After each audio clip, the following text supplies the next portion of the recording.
Hola, gracias por estar con nosotros en De Grecia para Occidente. Hoy estamos muy felices de presentarles una entrevista muy especial, muy importante para todas las personas, tanto a nivel nacional como aquellas personas que han trabajado muchísimo y que surgen desde abajo para tener una carrera profesional importante o relevante a nivel país. Gracias, don Leiner, por estar con nosotros. Un placer estar con ustedes. Muchas gracias. Leiner Vargas es economista, catedrático de la Universidad Nacional. Don Leiner, pues para nosotros es un gran honor, puedo decirle que una gran alegría que nos acompañe. El día de hoy me interesa mucho que las personas sepan sus orígenes humildes, usted es un griego de corazón, orígenes que creo que pocos saben. ¿Nos podría hablar un poquito sobre su infancia, dónde nace, dónde crece don Leiner Vargas? Bueno, yo provengo de un pequeño pueblo llamado Santa Gertrudis Sur, en el borde entre Grecia y Poás. Efectivamente, vengo de una familia muy humilde, somos 7 hermanos y 2 hermanas, y en la época en que yo nací, yo soy el número 7, pues vivía también mi abuelito con nosotros y una prima, así que éramos una familia de 12, y básicamente funcionábamos como una familia campesina que nació en una hacienda. Mi papá trabajó casi toda su vida como capataz de esa hacienda y mi mamá fue pues, ama de casa con 9 hijos y hijas. En la familia no tenía mucho más tiempo que hacer más que pues obviamente cuidarnos a nosotros y entonces sí, fue una familia muy humilde desde muy pequeño, digamos, en una familia de campo rural, en una hacienda que mitad era de café y mitad de caña de azúcar, ¿verdad? Como se acostumbra en esa zona griega. En esa época no había electricidad y obviamente pues vivíamos con lo justo, una niñez estrecha económicamente hablando, pero muy llena de calidez. En mi casa siempre hubo muchísima apertura. Mi mamá nos puso zapatos a todos, decía, y eso es una característica muy particular de aquella época. Yo nací en el año 68, en noviembre del 68, y estamos hablando de la infancia, para los que tenemos canas, del primer gobierno, no, el segundo gobierno, digamos, el que empieza en el 70, no, estamos hablando del tercer gobierno de Pepe Figueres, de Figueres Viejo. Una niñez marcada por el trabajo, por las responsabilidades, por el compartir con mis hermanos. La verdad muy enriquecedora, de una Grecia rural que probablemente hoy los que nos vean allá en Grecia ya se hayan olvidado, ¿verdad? Aquellas épocas en donde el autobús salía en la mañana y regresaba en la tarde, nada más, era una opción en donde pues uno de niño tal vez conocía el centro de Grecia, para decir a alguien que vive a 8 kilómetros del centro de Grecia, conocía el centro de Grecia porque lo llevaban a la clínica o al hospital, ¿verdad? Cuando había alguna enfermedad importante, pero que de alguna forma eso era el mundo en el que vivías. O sea, una vez perdida que ibas a Grecia y el resto de tiempo vivías ahí alrededor de un pequeño pueblo de esos que tenemos en Grecia que son lindísimos. Don Leiner, tuvo que trabajar desde pequeño. ¿En qué cosas le tocó que trabajar? Porque en aquel entonces el trabajo no era lo que se ve ahora, no era un tema de trabajo infantil y de cosas negativas, no, por el contrario, el trabajo era forjar el carácter desde muy chiquillo para muchos, ¿verdad? El valorar que las cosas se deben ganar y tienen un costo. Sí, yo le comento a mis sobrinos y a algunos de mis amigos y no me creen, pero bueno, yo de niño empecé a coger café más o menos a los 5 años. Digamos que era la actividad más familiar, ¿verdad? Ya iban todos mis hermanos y entonces yo iba a acompañar, y recuerdo, sí, todavía me recuerdo, cogiendo café a los 5 años y bueno, ya a los 10, 12 años yo era un cogedor de café de los mejores que habían en el pueblo, digamos. Sin embargo, algunos de mis hermanos me ganaban. Y esa actividad de coger café empezaba en octubre, ¿verdad? Porque, digamos, las escuelas, cuando había cosecha de café muy madura, hacían un break en octubre, lo mandaban a uno a coger café y después terminaba uno cuando en noviembre, ¿verdad? Había una semana más y ya lo mandaban para la casa. Pero la dinámica, digamos, de trabajar temprano, mira que es una enseñanza. Yo empecé yendo a coger café, después le ayudaba a mi papá muchísimo. Digamos, él se dedicaba a sembrar almácigo en la época de verano, entonces había que hacer muchas labores en el almacigal. Y después, ya cuando fui creciendo, nació el centro turístico que está al lado, ahí en Santa Gertrudis, que se llama Los Trapiches, para los que lo han visitado. Claro. En esa época tuvo un boom ese desarrollo y recuerdo que muy niño, ya de 11 o 12 años, yo pasé por prácticamente todas las funciones que tiene el lugar en términos de empleados. Fui cobrador en la entrada, de la entrada del lugar, fui el que guardaba la ropa en el guardarropa para la piscina, vendí copos, vendí dulce, hacía melcochas, pero resultó que era más o menos bueno para los números y cuando me dieron el puesto de cajero en el restaurante, pues ahí me quedé un buen rato. Me quedé como 3 años. Y estoy hablando de que eso significaba ya no trabajar temporadas en la época, digamos, de verano, sino que algunas veces trabajar sábados y domingos, digamos, toda mi infancia, digamos, toda mi infancia y digamos, la primera parte de mi juventud. Y entonces, de verdad, mi colegio, el final de la escuela y mi colegio estuvo marcado porque mis fines de semana eran de trabajo. ¿Lo recuerdas más con cariño que con algún tipo de resentimiento? Porque para muchas personas, el hecho de crecer con escasos recursos, con dificultades en el tema de lucir un uniforme bien bonito y nuevo, unos zapatos preciosos, etcétera, para muchas personas eso es difícil. ¿Cómo lo recuerda usted? No, en realidad con mucho cariño, con mucha ilusión, porque yo recuerdo que, digamos, por ser el séptimo, yo tenía que ponerme la ropa de mis hermanos, pero ya habían pasado 2 o 3 hermanos por ella. Entonces, el pantalón de la escuela, aquel pantalón de la escuela que me ponía, era, ¿verdad?, ya bastante lullido. Claro. Entonces, estrenar zapatos nuevos era poco probable, a menos de que uno se ganara las cosas. Entonces, digamos, en esa época hacíamos mucho ahorro. Mi mamá tenía la práctica de que la mitad del dinero lo tomaba para ella y para la casa, y la otra mitad era para nosotros. Ah, qué bonito. Entonces, eso durante toda mi juventud, yo aprendí mucho a ahorrar y a comprarme mis cosas. Yo me compraba, digamos, las cosas personales, podía comprar algún regalo para el Día de la Madre y compraba, digamos, las cosas que quería. Hasta inclusive cuando tuve mi primera novia, digamos, me daba el lujo de darle el detalle. De darle un detalle. Y en eso, digamos, aprendí una cosa muy importante, y es el valor de ganarse uno mismo las cosas e irlas construyendo. Y eso después premió mucho en mi carrera, digamos, de estudiante universitario y a posteriori.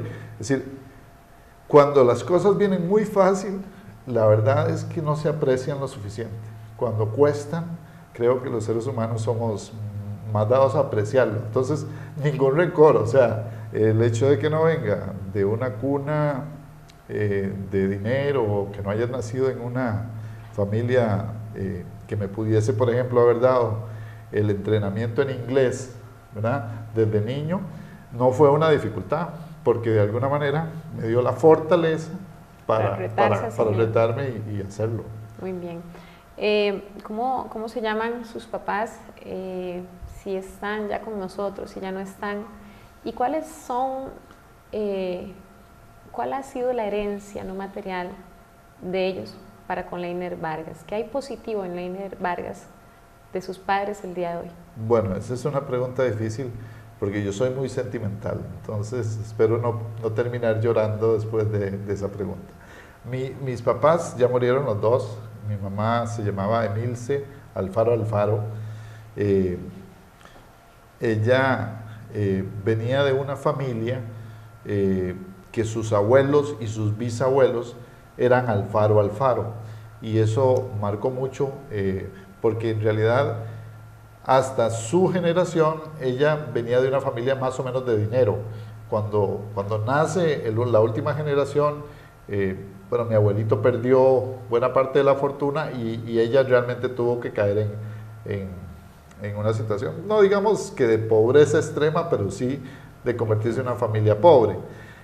Pero tenía un pensamiento y una actitud a la vida y un comportamiento como las mejores señoras de aquel entonces, ¿no? O sea, ella no se daba por menos, digamos. Mi papá era un señor venido de la zona norte del Valle Central. Él es de Zarcero. ¿Cómo se llama? Se llama Everardo Vargas Rojas, se llamaba. Y ellos, o él tenía una fortaleza, digamos, de personalidad muy fuerte porque había perdido a su padre a los 6 años. Entonces, él había crecido huérfano de padre en esa época, muy difícil. Y sí, su familia sí tenía un origen, digamos, muy humilde desde el principio. Entonces, el carácter de mi papá era un carácter muy fuerte. Digamos, era una persona, no como carácter en el mal sentido, sino que era una persona muy, muy fuerte. Entonces, no se doblaba fácilmente, digamos. Entonces, de verdad, de ellos, de mi madre, la dulzura, la ternura y la persistencia. Mi madre llegó a 3er año de escuela, aprendió a leer y escribir, sumar, dividir y multiplicar, decía ella, y sin embargo, ella, cuando llegábamos a la casa, estaba leyendo el periódico, y ella sabía de los temas de actualidad en ese entonces, obviamente, ¿verdad? Con la información que tenía. O sea, con mi madre se podía discutir de lo que pasaba en Francia, de lo que pasaba en España. Qué interesante. Es decir, mi mamá estaba ilustrada y sabía de los pensadores costarricenses. Entonces, ella nos enseñó mucho a apreciar esas cosas.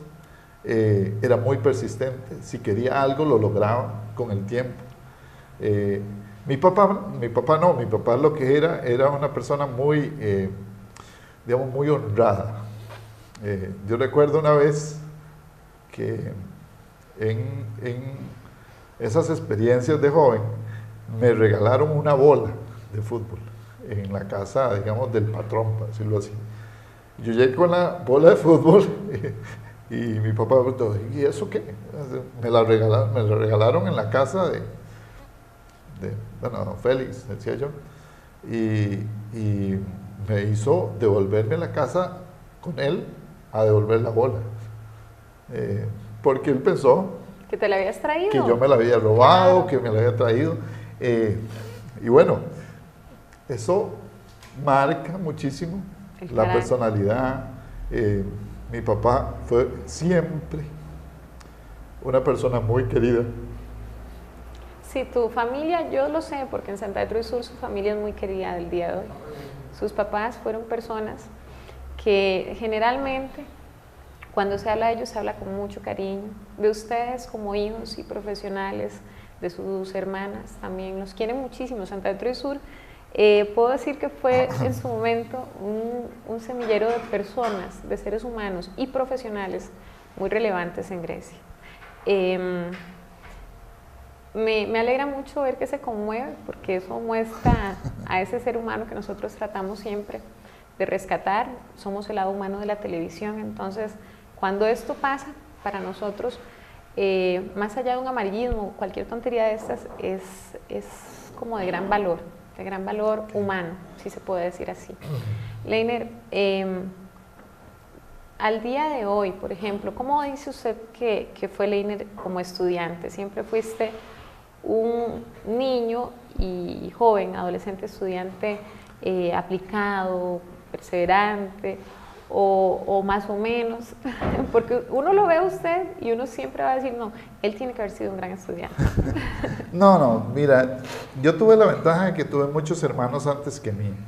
Y entonces siempre las maestras, los profesores, hacen en el campo, en la zona rural, hacen esa semejanza, ¿no? Mira, vino tal y entonces ahora viene el hermano de tal, ¿verdad? Es la misma maestra, entonces ella compara y toda esta cosa.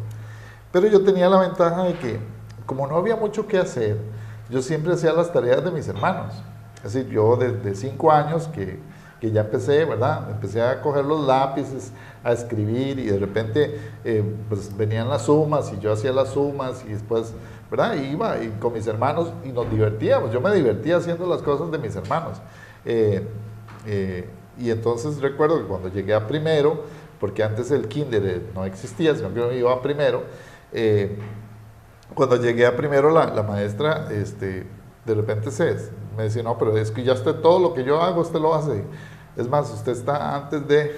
Entonces, creo que un poco ella estaba como presionada, no sabía qué hacer, y entonces le dijo a la maestra del año siguiente que me aceptara por un rato a ver si yo podía, digamos, hacer las cosas de ella. Y a mitad de año me dijo, no, pues quédese allá.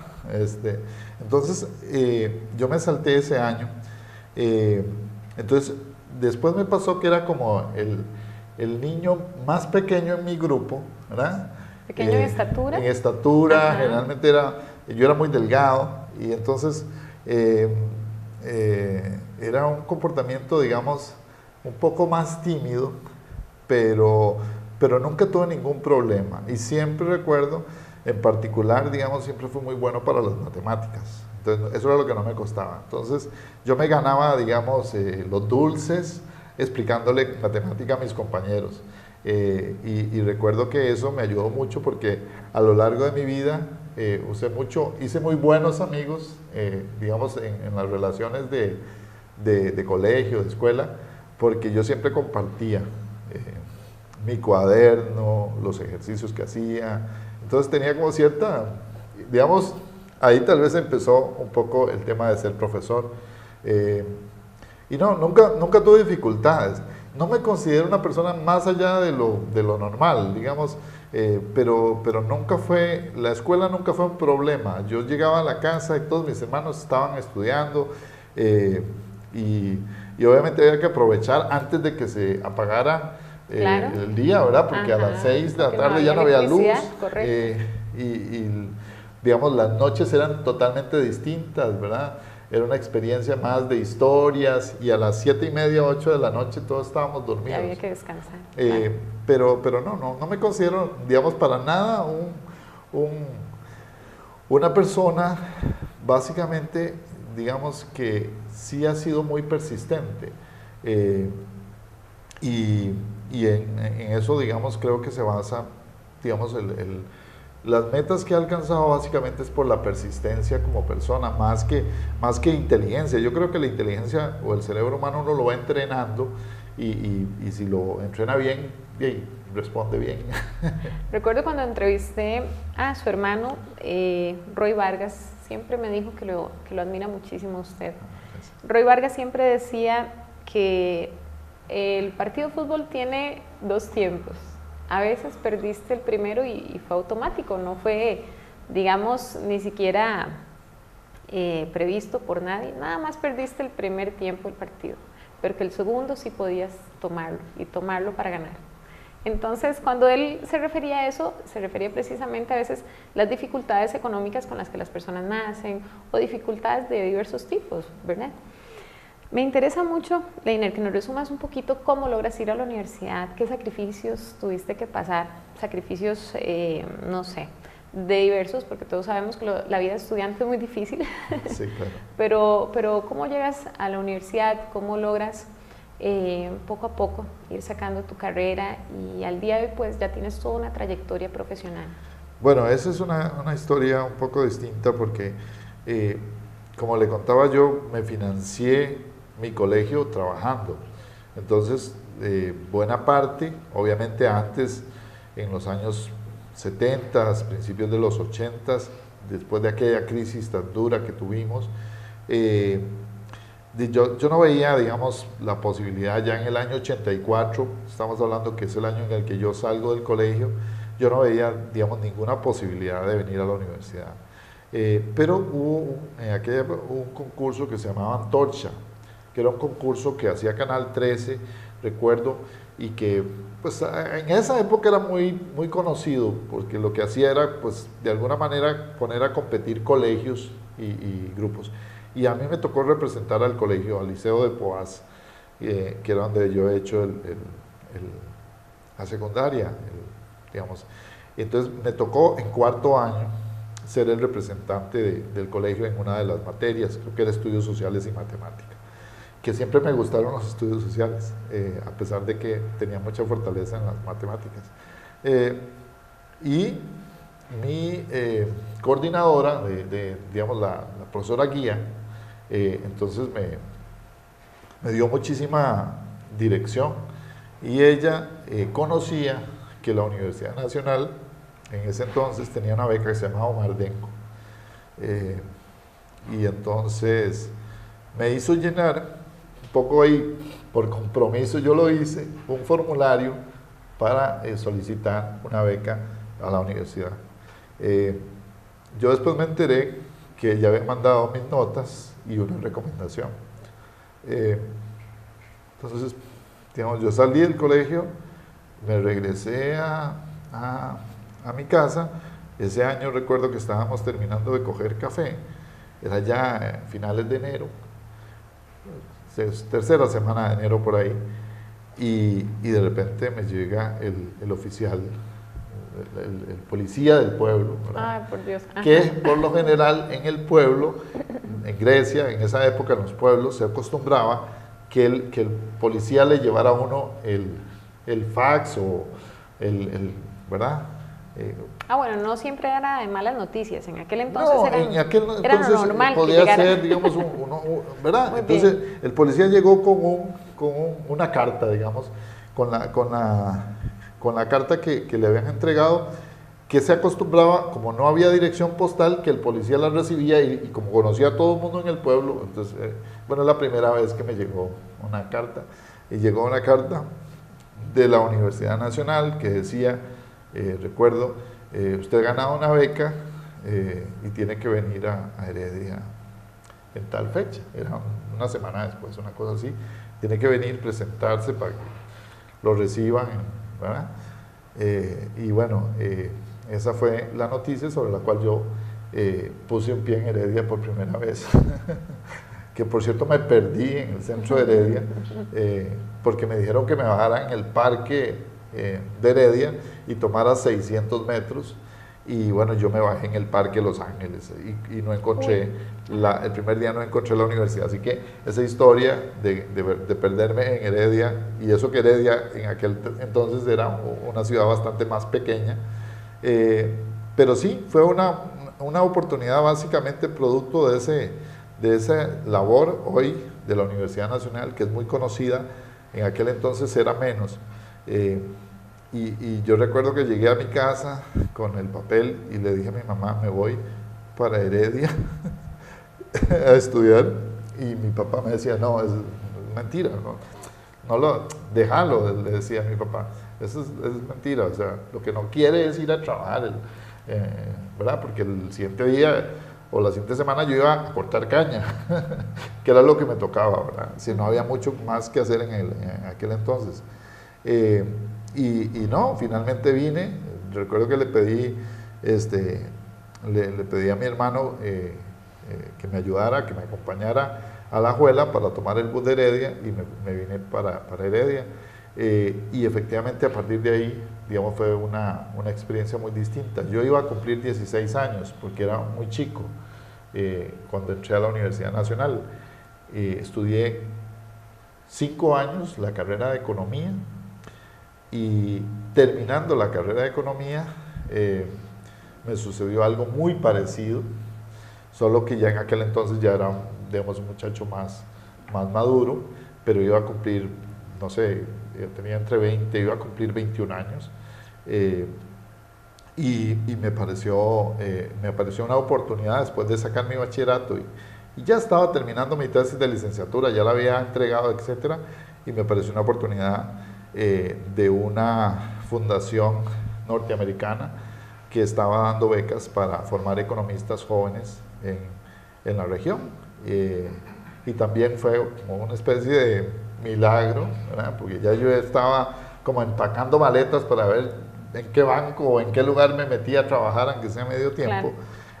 Y también me sucedió esto terminando de estudiar. ¿Manejabas el inglés para entonces? No, estoy hablando de que en esa época yo todavía era un estudiante clásico, de esos que de inglés sabía las cosas básicas, ¿verdad? Pero resulta que como era una fundación norteamericana y querían ellos que yo estudiara la maestría y luego el doctorado, entonces en México estuve 3 años, 2 años y 8 meses, hice mi maestría en el ITAM, es una experiencia muy especial, y después la fundación me pagó durante ese proceso mis clases de inglés. Y entonces yo aprendí en México inglés como con unos 23 años. Así que yo cuando los muchachos me dicen, es que yo no sé hablar inglés, yo les digo, pero es que eso es una actitud, ¿verdad? Se puede aprender cuando uno ya está grande. Tal vez no es tan fino mi acento, pero la verdad es que después de eso yo tuve otras oportunidades y ya pude hacer mi doctorado en un país de habla inglesa. Igual, siempre he tenido la bendición, digo yo, de que me aparecen las oportunidades y las tomo y Dios me ayuda y ahí voy. Qué bueno, qué bueno. ¿Tu mamá siempre pudo ver y acompañarte en cada una de las graduaciones? ¿Tu mamá, tu papá, siempre te expresaron ese orgullo? Me pongo en el lugar de ellos y tiene que haber sido algo muy bonito. Mis papás eran muy humildes, ¿verdad? Digamos, eran personas realmente, digamos, que cuando decían algo lo decían con todo su corazón y bueno, sí, recuerdo mi graduación de bachillerato en economía fue muy especial, porque en ese entonces era muy difícil, digamos, tener un hijo que terminara la universidad. Mis hermanos mayores tuvieron menos oportunidades, unos se metieron a los negocios más temprano y otros terminaron sus estudios después inclusive, ¿no? Pero yo recuerdo que yo siempre fui como el que me metía a estudiar y igual, mis padres asistían y bueno, era todo un espectáculo, ¿verdad? Para ellos, es decir, imagínense para un campesino que su hijo se gradúe, era como... Muy emotivo. Sí, claro.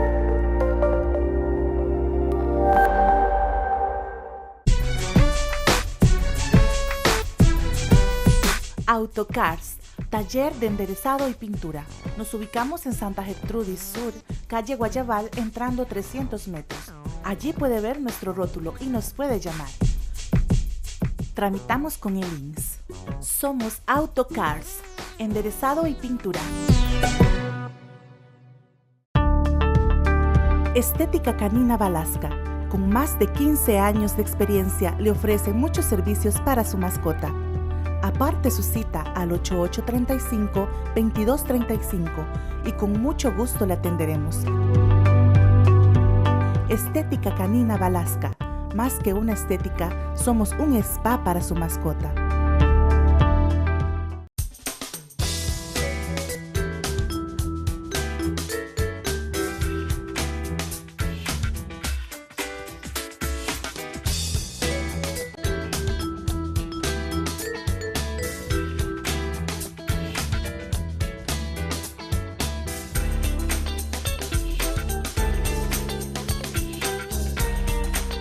Productos Rico Rico, el sabor más tico. En el Super Molina usted puede encontrar los precios más baratos en un mismo lugar. Supermercados Molina en San Ramón te invita a disfrutar del mes de las promociones. bandeado, degustaciones y premio sorpresa. Super Molina te dice gracias. Por eso, comprando en Supermercados Molina en San Ramón, usted siempre sale ganando. Venga hoy mismo y se convencerá. En Tienda Raúl Vega queremos invitarlo y contarle que tenemos el servicio de lista de regalos para bodas, para té de cocina, para té de canastilla, inclusive para los cumpleaños de los niños o de las niñas. Y también, si usted tiene una fiesta para 50 años o una fiesta de 15 años, puede contactarnos y nosotros con mucho gusto le vamos a ayudar a realizar su lista con los artículos que a usted más le agraden.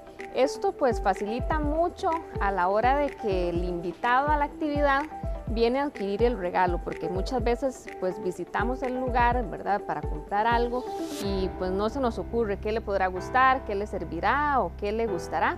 Entonces, con las listas de regalos para las diferentes actividades, nosotros le podemos ayudar y así usted le facilita a sus invitados la opción a la hora de comprar.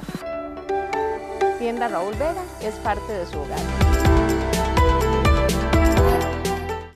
Consultorio ginecológico Doctores Portillo y Quesada. Ofrecemos los servicios de ginecología, énfasis en equipo de ultrasonido 4D, HD Live. Hacemos colposcopía y tenemos amplia experiencia. Puede llamarnos al 2444-0114. Estamos ubicados 50 metros este de Palí, edificio Veraca, segundo piso. Consultorio ginecológico Doctores Portillo y Quesada, griegos de corazón.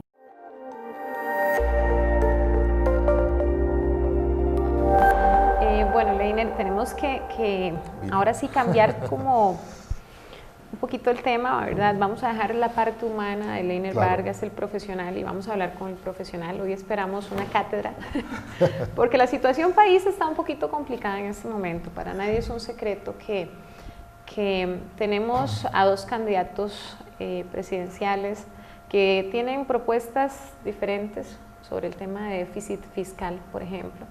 Pero a mí me gustaría que nos instruyeras un poquito sobre varios temas. Déficit fiscal creo que es el que más en este momento está dando que hablar, porque no sabemos qué tan preparados, qué propuesta, qué tan estratégicamente efectiva va a ser la que traen ellos. Adicional a esto, bueno, trabajamos, o te he leído muchas veces sobre el tema de infraestructura. A mí me preocupa, personalmente fue un logro llegar a San José a las 10 de la mañana. Me preocupa mucho el congestionamiento vial que está ahorita en Costa Rica, quitándonos tiempo muy valioso. Adicional a ello hay un tema muy interesante, y creo que Costa Rica siempre se ha vendido a nivel internacional por ser un país verde, un país de riqueza natural muy especial, muy específica. Sin embargo, hay detalles desde que seguimos manejando la pajillita esta de tomar refresco plástica, seguimos detalles como la bolsa plástica del supermercado, que usted que ha viajado fuera de Costa Rica verá que no se ve muchos o en todos los países, ¿verdad? Tenemos a una Mónica Araya que está trabajando mucho porque Costa Rica dé pasos aún mayores y que se proyecte de forma internacional de manera más relevante cuanto el tema de sostenibilidad ambiental.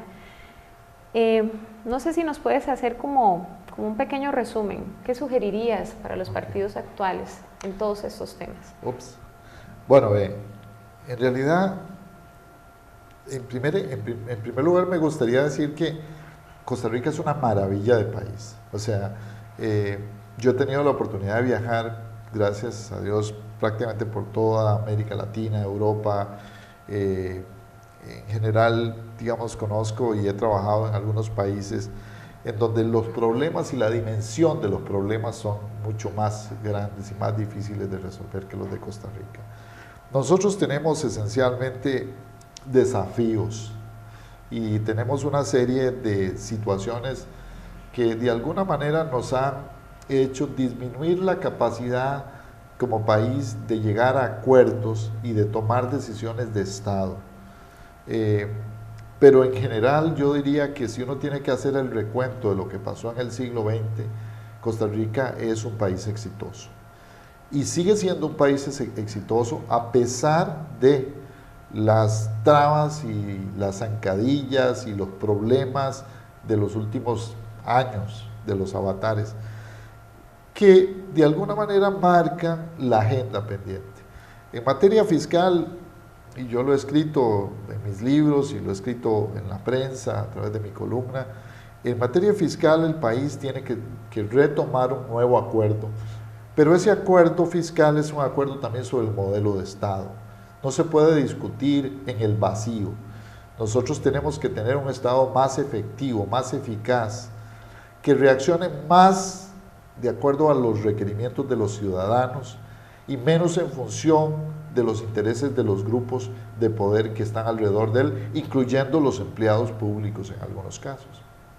Entonces, en ese Estado más efectivo, más eficiente, se requieren también más recursos, pero esos recursos deben destinarse esencialmente a inversión, a crear competencias para que ese Estado pueda funcionar mejor de cara a los ciudadanos, competencias, por ejemplo, en el ámbito tecnológico, para que el Estado sea mucho más cercano, mucho más efectivo, mucho más simple y al mismo tiempo más eficiente.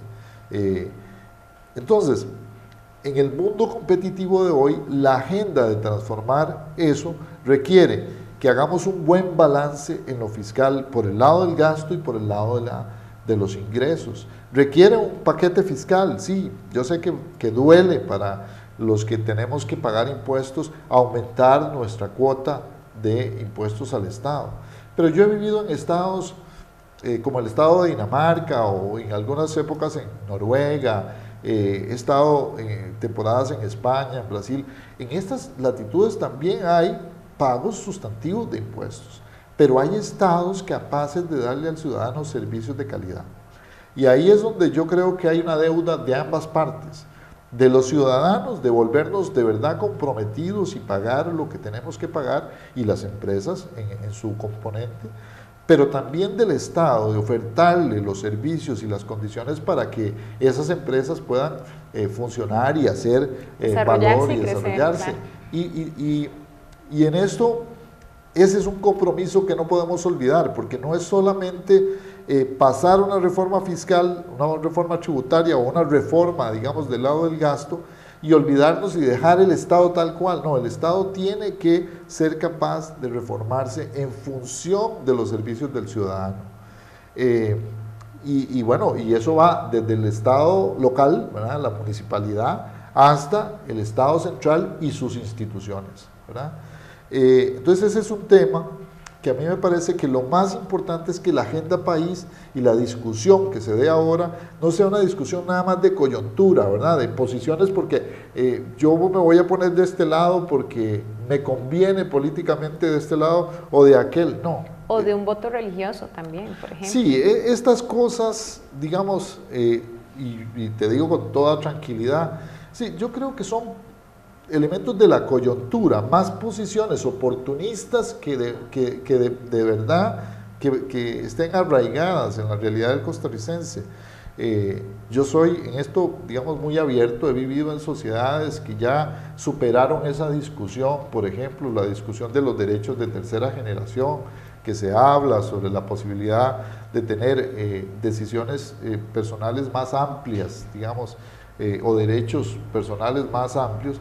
Y me parece que eso tampoco marca una cosa, digamos, que vaya a destrozar a las sociedades. Por el contrario, tenemos que abordarlas con amplitud.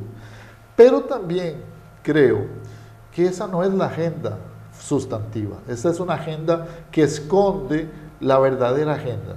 La agenda que le preocupa al ciudadano, como tú lo decías, la agenda de transporte público, que es imposible realmente movilizarse en esta jungla, digamos, que marcan las 4 ciudades principales, pero que ya inclusive, digamos, las ciudades dormitorio, ¿verdad?, uno tiene que moverse al centro del país, pero aún se mueve al centro del país y hacer un viaje de aquí, de Heredia a San José, o de Cartago a San José, o de San José a La Alajuela, se vuelve una penuria para las personas. Y eso ya está resuelto en muchas partes del mundo. Eso se llama transporte público de calidad. Eso se llama tranvía, tren, metro, es decir, en distintas ciudades con distinto nombre, pero además eso implica también un acuerdo social alrededor del cual los ciudadanos estamos comprometidos a pagar lo que hay que pagar por la infraestructura. O sea, nosotros tenemos que volvernos mucho más pragmáticos y menos ideológicos en esto de la relación entre las empresas y el Estado. Ninguna empresa va a venir a hacernos nada de gratis. Tienen que funcionar a través de recursos, y en ese sentido tenemos que usar las figuras de concesión pública, tenemos que usar las alianzas público-privadas, tenemos que ser capaces como sociedad de olvidarnos de esa discusión de que lo público es bueno porque es público o que lo privado es malo porque es privado. No, yo creo que es correcto que nosotros desenredemos las relaciones entre lo público y lo privado y entendamos que cuando damos buenas reglas claras, las cosas funcionan. Y se lo digo porque funcionan en otro lado y no somos nada muy diferente a lo que hay en otras regiones del mundo. Somos personas inteligentes en este país. Hay temas, por ejemplo, las pymes. Costa Rica necesita fortalecer mucho también al empresario nuestro, ¿verdad? Yo creo tanto en que puedan venir transnacionales y dar trabajo a también que empresas nuestras de ticos. Y es más, tenemos personas que han venido, refugiados o no, de otros países acá y crean sus propias empresas. Entonces, para mi parecer, el fortalecer al pequeño, mediano y gran empresario costarricense también puede ser algo, pues, no solo retador, sino de mucho provecho para el comercio local, para lo que son los desarrollos de los gobiernos y pueblos o comunidades más locales, digamos. Por supuesto, y no solo eso. Mira, nuestro país es un país de personas sumamente brillantes. Yo tengo una cátedra en la Universidad de Política Comercial y de negocios nuevos, de negocios disruptivos, y tenemos un país que es en muchas áreas y en muchos negocios, es un país ejemplo para el mundo. Hay personas que han hecho sus buenas fortunas a partir del esfuerzo y del trabajo y con un desarrollo empresarial, ¿verdad?, que se lo desearían en muchas partes del mundo.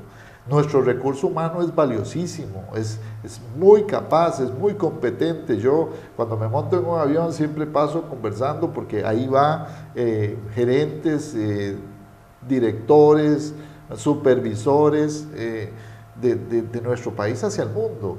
Y te digo que nosotros hay veces, nuestra gran dificultad es que pensamos muchas veces en pequeñito, que creemos que el pequeño empresario o el microempresario se tiene que quedar pequeñito. No, yo sueño el día en que las personas que hoy son microempresarios sean pequeños empresarios y que los pequeños sean medianos y que los medianos sean grandes.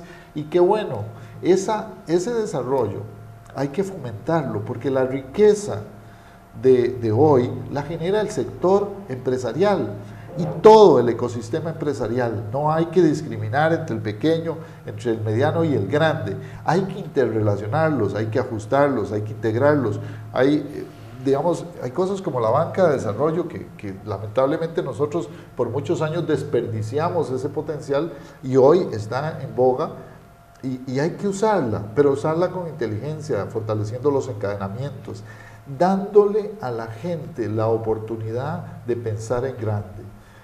Yo te contaba que tengo un lado de mi familia, son empresarios y todos los vi nacer de chiquitito, ¿verdad? Claro. Y yo les digo a mis sobrinos y les digo a mis estudiantes en la Universidad Nacional que efectivamente hay que pensar en grande, que si vas a hacer algo tienes que hacerlo bien. ¿Y cuáles serían pasos a seguir a una persona que está a pymes, que le está costando, que fue al banco, no le prestaron el crédito y que se ve por muchas áreas presionada, por ejemplo, desde tributación hasta los gastos, pues, para mantener la empresa? ¿Cuál sería como unos 2, 3 pasos a seguir para una persona de estas, como creer en sí mismo, empoderarse y empezar a crecer? Bueno, tengo, digamos, una parte de mi cerebro que es muy creativa y muy empresarialista, y otra parte que es muy organizada y muy, digamos, con los pies en la tierra. Yo creo que un empresario tiene que tener ambas cosas, tiene que saber que sus ideas y su visión es lo que le permiten de alguna manera soñar con los negocios que quiere, pero que tiene que organizarse y armarse para hacerlo.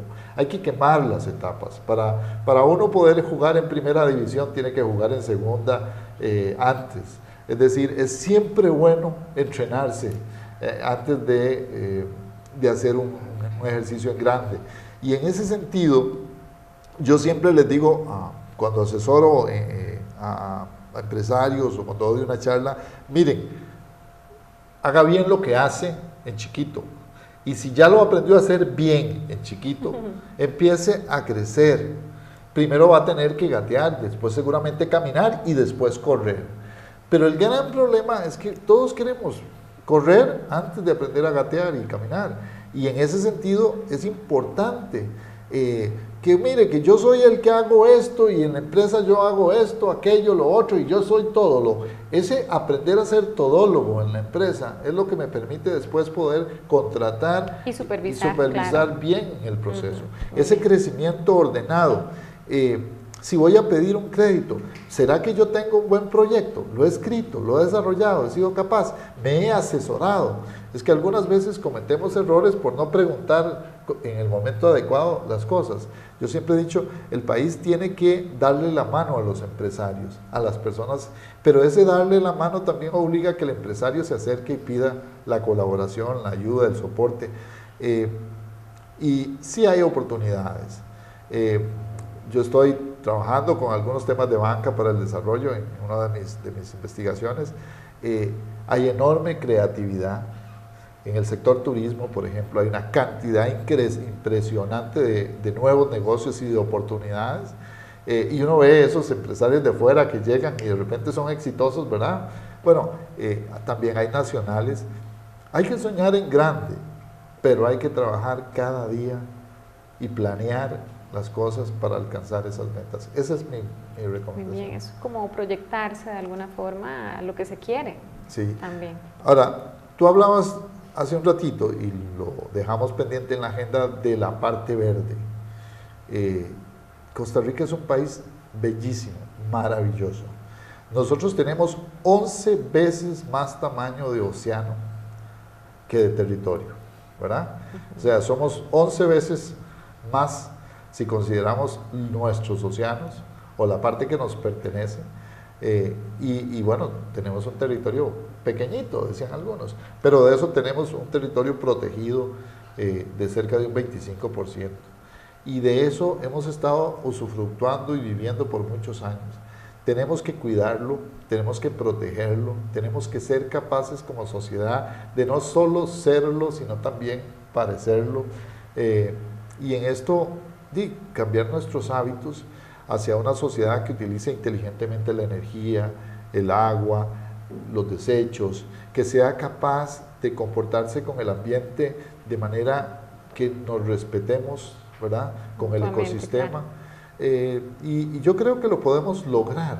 Hay mucha energía en muchos movimientos jóvenes, juveniles, que hoy en día se organizan para hacer prácticas de todo tipo, de limpiar ríos, de ir a las playas, de trabajar y colaborar, por ejemplo, con la parte de reciclado.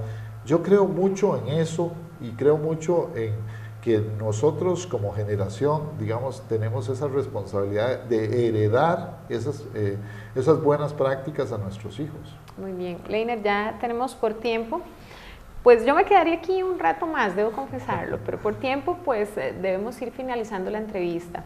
Sé que tienes 2 hijas, 2 princesas hermosas. Sí, claro. Y una por venir. Y una por venir, sí, exacto. Felicidades, sí es cierto.